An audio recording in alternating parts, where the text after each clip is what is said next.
I'm John Hodge, joined by JC Abbott. Thank you for joining us today for our 3 Down Nation CFL picks for week 17. JC, I went 3-1 against the spread last week. 2 incredible Friday night games, followed by 2, I'll be nice, middling Saturday games. How'd you do last week? Oh, I've stopped keeping track of my record, Hodge. I just throw these darts at the board and hope they stick. I think I think you went 2-2 last week, which is respectable.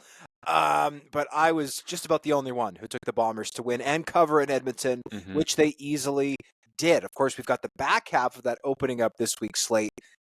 Let's not waste any time. Let's get right into it. The Winnipeg Blue Bombers are 4.5-point favorites when they host the Edmonton Elks on Friday night.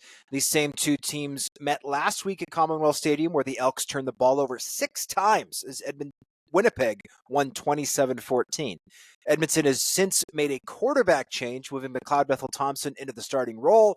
The 36-year-old is 3-8 as a starter this season, but has improved as the year has gone on, throwing 9 touchdown passes and 1 interception over his last 5 outings. JC, can the Elks continue their push for a possible playoff spot with a win, or will Winnipeg sweep this home-and-home series? I think you can get out the brooms here, Hodge, because I've got Winnipeg to sweep this one. I think the Elks will be better with McLeod Bethel-Thompson under center. I think he fits what they need against this Winnipeg defense a little bit more. He can throw the ball effectively, be accurate from the pocket. But ultimately, the Bombers are a better team, and if you're playing in their stadium, you talk about it all the time. That is a tough, tough place to play at Princess Auto. I don't think the Elks have enough to overcome it. If they couldn't do it last week with Justin Rankin doing what he was doing in the backfield, then they're not going to be able to do it in the hostile confines of Princess Auto Stadium. So I've got the Bombers to win, and I think they'll cover by at least a touchdown. I do too. The Bombers are 6-0 in their last 6 games. They smell blood in the water in the West Division. They are first right now. BC is a full game back in second, but of course Winnipeg has that tiebreaker between the two by virtue of the season series. So for all intents and purposes, they're 3 points ahead of the Lions. They've also got the season series against Saskatchewan. The Bombers know how important it is to play at home in the playoffs. They want to host the West Final for a 4th straight year. I think the cat is out of the bag with this one. I will say I like the change back to McLeod Bethel-Thompson because when you look back at the numbers from this year, Winnipeg has not fared nearly as well against pocket passers as they have mobile guys. This is a team that shut down Vernon Adams Jr. the last time he came to Princess Auto Stadium. This team shut down Nathan Rourke, who's very mobile. They struggled earlier this season against Trevor Harris, having really impressive meetings in the Labor Day Classic and the Banjo Bowl, despite playing in a losing effort for Saskatchewan. He was very good. So I'm optimistic that that McLeod Bethel-Thompson can be more effective than Trey Ford was once last week. That being said, I'm a little worried about Edmonton's secondary. Darius Bratton, who's been very solid for them at boundary halfback, is out, replaced by Marcus Lewis. He is primarily going to be responsible for covering Kenny Lawler. Lawler has not had a strong start to the season. He had a bad drop in last week's game right after making a circus catch. I think he's motivated to beat his old team, and I think going up against a cold defensive back could help that. I also don't see the Bombers getting surprised along the ground by Justin Rankin twice in 2 games. I think that they're going to be able to slow him down more effectively, especially considering they're going to be playing a heavier front, dressing an extra defensive tackle for this one versus last week, where it was a very light set to deal with the speed of Trey Ford. So I don't think the Elks are going to be able to run the ball as well. They're going to have a hard time communicating in that noise at Princess Auto. I think this is not going to be a blowout, but I think it's going to be a solid 10-point win for Winnipeg. So I'm more than happy to take less than a touchdown in this one. The BC Lions are 7-point favorites over the Hamilton Tiger Cats in Vancouver on Friday night. BC will be without all-star receiver Alexander Hollins due to a shoulder injury, though Canadian linebacker Ben Hladek is back in the lineup to help shore up BC's run defense, which has been struggling as of late. All-star defensive tackle Casey Sales is back for Hamilton after missing last week's game. while Greg Bell is listed as a game-time decision at running back. JC, can the Lions get back in the win column, or will the Tiger Cats continue their surprise late playoff push? Look, I think this is going to be a victory for the BC Lions here, but I don't know what Vegas is doing here. Have they watched the Hamilton Tiger Cats play? Because how is this a 7-point spread? It's the widest spread of the week. To me, that's not reflective of how I see this game at all. I think the Lions are going to get a slight edge coming off the bye week. I think they're going to be able to get the victory at home.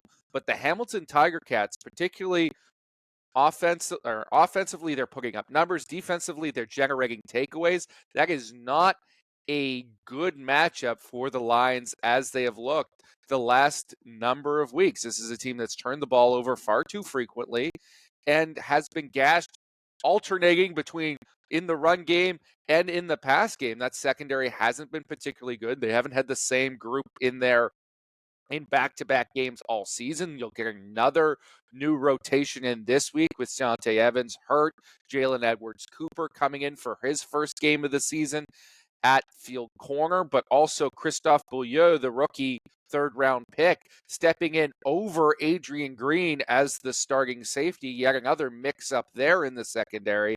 So I don't trust the Lions to be able to cover this. I think they'll win by a field goal, but I've got the Ticats covering the spread.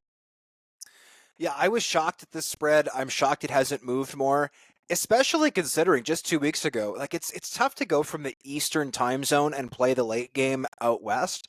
But the Toronto Argonauts just did this in BC's last game and wiped the floor with the BC Lions. And the Hamilton Tiger Cats, last I've checked, despite their record, they've won 3 straight, including 2 over the Argos. So I am absolutely taking the Ticats to cover this spread. I'm not going to take them to win because I do think that the Lions will bounce back to at least some extent. I actually like the change to Jalen Edwards-Cooper, who had a very good season for them last year at corner in place of Deontay Evans. Deontay Evans, heck of a player, but I think that Jalen Edwards-Cooper is a little more physical. I also think Christophe Beaulieu brings a little bit more physical upside than Adrian Green. The Lions have not tackled well as of late. I like getting a little bit more physical on the back end. I'm a little worried about the offensive side of the ball for BC. Tyler Packer is back in as the starting left guard. I think Tyler Packer is a really good center. I'm not sure how much I like him at guard.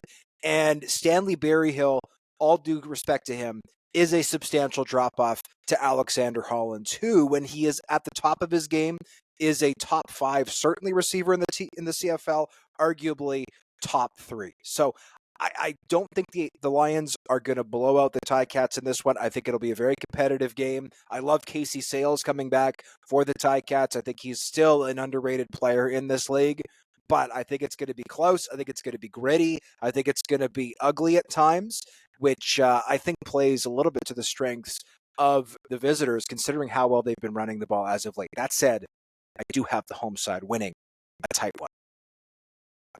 The Saskatchewan Roughriders are 3-point home favorites over the Ottawa Redblacks at Mosaic Stadium on Saturday afternoon. The green and white got a huge monkey off their back last week when they got a first post-Labor Day win since 2021. Reichwell Armstead shredded the Stampeders along the ground and will look to do the same to Ottawa this week after the Redblacks let him go earlier this month. Jeremiah Masoli will start under center for the Redblacks with Drew Brown out due to an ankle injury. Masoli hasn't played in Regina since he suffered a fractured leg back in 2022 on an illegal hit from then Riders defensive tackle Garrett Marino. JC, can Saskatchewan make it a second win in a row? They absolutely can. It looked like in that last game, albeit against a woeful Calgary Stampeders squad, they looked like they figured it out in a number of facets, particularly on the offensive side of the ball, getting that run game finally going with Reichwell Armstead. I think he's going to be motivated against his old team. And also the passing game, which didn't get used a lot, particularly in the second half, but only 2 incompletions from Trevor Harris in that game. That cannot be ignored when you're talking about the success that Saskatchewan could potentially have here. But the bigger factor for me in picking the Riders here is that the Ottawa Redblacks are no longer the 8-win Ottawa Redblacks that we saw at the start of the season that was an elite squad. They are banged up beyond belief at a number of different positions. We saw the effects of that last week. I mean, I don't think I've ever seen another team where the entire starting linebacking core is on the 6-game injured list, plus key figures all across. Their running game has gotten worse with Raquel Armstead gone to the other side. And Drew Brown is out with Jeremiah Mazzoli stepping in. He has been very competent when he's been under center this season. Sometimes providing the team with a spark, but I don't think there's enough around him right now, particularly on the defensive side of the ball, to be able to hold off the Riders. I'm all up on the Riders on this one. I'm fully on the green and white bandwagon. Get me a watermelon helmet. I will put it on. I think that this is going to be Can we take that picture for social media? Yeah, why not? I mean, my head kind of looks like a watermelon already. Just a little bit of face paint, and I'm good to go. I think that this is going to be a big win for Saskatchewan. For the reasons you laid out, JC, the Redblacks are getting really, really banged up at the worst possible time. That is not good news for them. I am optimistic about their chances of slowing down Raquel Armstead, at least better than the Stampeders did last week. The Calgary Stampeders are averaging 6.6 yards per carry against. That is 1.2 yards worse than any other team in the CFL. Ottawa is ranked third best against the run, averaging 4.8 yards against. So I am optimistic that they're going to be able to shut down Raquel Armstead, at least slow him down more so than we saw last week. That being said, the secondary is banged up. The linebacking core is banged up. The defensive line is even banged up, right? Bryce Carter did not play last week. I don't know if he's going to be playing in this game. As we record it, there's no depth chart out yet. So keep in mind that Bryce Carter could be out. I think one of the more underrated pass rushers in this league. But Saskatchewan, I think finally, things are starting to come together for this team. Trevor Harris, again, has played very well over the past month. Very accurate. I love that they've been able to lean on the run game. I think that was their plan this season. Didn't pan out so well with AJ Ouellette. They've got Raquel Armstead doing that. And then, of course, this is, a revenge game with Raquel Armstead playing against his former club. I also love the Riders. We talked about the Redblacks getting banged up on the defensive side of the ball. The Riders are getting healthy on the defensive side of the ball. Anthony Lanier is probably going to start this game. He's missed the past 7. He's a very talented run stopper and pass rusher along that defensive line, can play on the inside and the outside. And then Roland Milligan Jr. back with the team at boundary halfback. He's a difference maker, missing last week's game following the birth of his child. So I like the Riders in this one. I don't think it's going to be particularly close. All due respect to Jeremiah Mazzoli, I'm up with the Riders. Happy to take the points. In fact, I think this could be a double-digit game. The Toronto Argonauts are 2-point underdogs when they host the Montreal Alouettes on Saturday night at BMO Field. The Argos are suddenly only 4 points ahead of Hamilton for the third and final playoff spot in the East Division and could be without left tackle Asia Cage, who didn't practice this week due to a hip injury, though it appears star return specialist Janarian Grant is ready to come back from a chest issue that held him out last week. All-star safety Marc-Antoine Dequoy appears likely to return for the Alouettes, though defensive tackle Mustafa Johnson has missed practice this week due to a neck issue. Can the Argonauts get back to over 500, or will the Alouettes clinch first place in the East Division? I've got the upset here. I think the Argos have been a wildly inconsistent team, but with that, for every bad game, they put together a good game that you don't think they're going to win. And I think that's the situation here. They're at home where they've generally played very well. I think there's sort of a storyline hanging over this one where it's kind of like the East Final from a year ago when Chad Kelly struggled so much. I think he has been motivated whenever he's played teams this year that he has felt have slighted him in some way. I think he'll be motivated going up against the Alouettes. And I simply have not been convinced by that Montreal offense of late. Cody Fajardo has not played particularly well. They don't really have the receivers going or firing on all cylinders right now to have success offensively. And if you're going to miss a big piece on defense, like Mustafa Johnson, who I think is one of the top 5 defensive players in the entire CFL. I really am that high on him. I think there's going to be a major drop-off. So give me Toronto to pull the upset at home. I feel like I have to take the Alouettes this week after doubting them last week. That was the only blemish for me against the spread. They went into Ottawa, they spanked the Redblacks, and they did so while Cody Fajardo was patently mediocre. Over his last 3 games, the former Saskatchewan Roughrider has thrown for no more than 240 yards in any game, and he's got 1 touchdown and 1 pick. Those are not good numbers. Those are 2023 regular season Cody Fajardo numbers.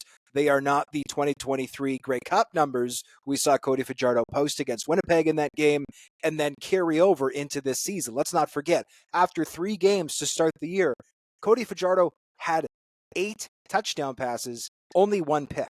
Like, he was on an absolute tear. Everyone's talking MOP.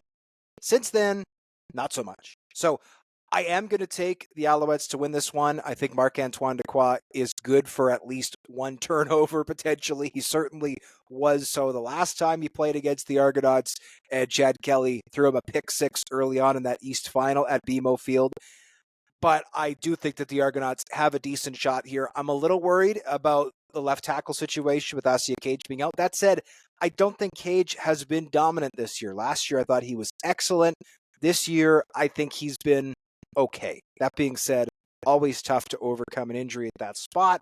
So I will cautiously, JC, take the Montreal Alouettes. But even at, let's say if this line goes to Toronto +3, I'd be tempted to take them. Right now, +2, happy to take the Alouettes to cover, but not by much. For JC Abbott, I'm John Hodge. Thank you for listening or watching our picks for Week 17 in the CFL. Don't forget to like, subscribe, rate, comment. All of that stuff really helps push our content out across the World Wide Web. Enjoy the games this week, and don't forget to come back next week for our podcast, more picks, and more at 3downnation.com.